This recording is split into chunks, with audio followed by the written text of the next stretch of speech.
Shalom and welcome to Branch of Israel. This is Rabbi Roger coming to you from God's beautiful country, Israel. There's a lot of talk about whether the vaccine has the chip in it or not. There also has been much hype with the media, the government, conspiracy theorists, and people in general giving their opinions. And note, I'm not just talking about America, but worldwide. On today's program, I'm not going to discuss the vaccine except for this statement. The vaccine, like most other shots people receive, goes into the arm, but the chip will go directly into the hand or the forehead. This is why the vaccine is not the chip. In the early 70s, a team of engineers were approached by the CIA and FBI to create a microchip that would not be used in human beings or animals, but was to be put in drug shipments to track drug dealers. The man that was the engineer on this project was Carl Sanders, and at the time, he was not a believer in Jesus. Later on, they came back telling them they wanted a microchip that would have a power source and be able to emit a signal. Once they completed it, it was 1/4 the size of a grain of rice. However, there was still the problem of finding a place to put it on the body that would have a temperature change in order to charge the battery.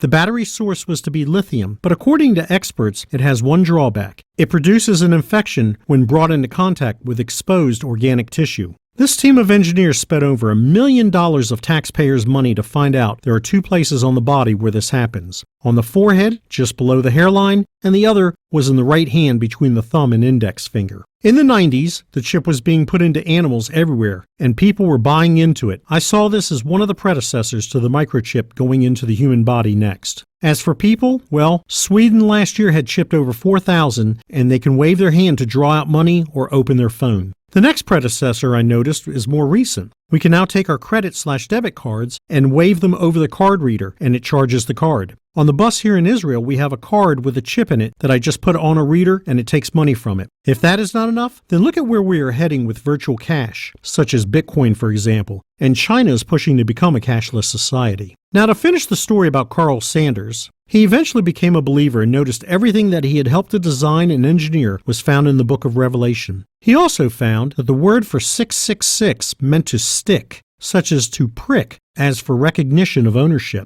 Last year in Israel, Channel 7 News wrote on their website, if you do not have a green pass, which shows you've had the vaccine or the corona, you will not be able to buy, sell, or trade without it. This is why it is time to stand up against current and future agendas and not be fearful. For more teachings and information, visit branchofisrael.com. That's branchofisrael.com. Again, this is Rabbi Roger coming to you from Israel. Thank you so much for listening. Lehitraot, goodbye, or see you again.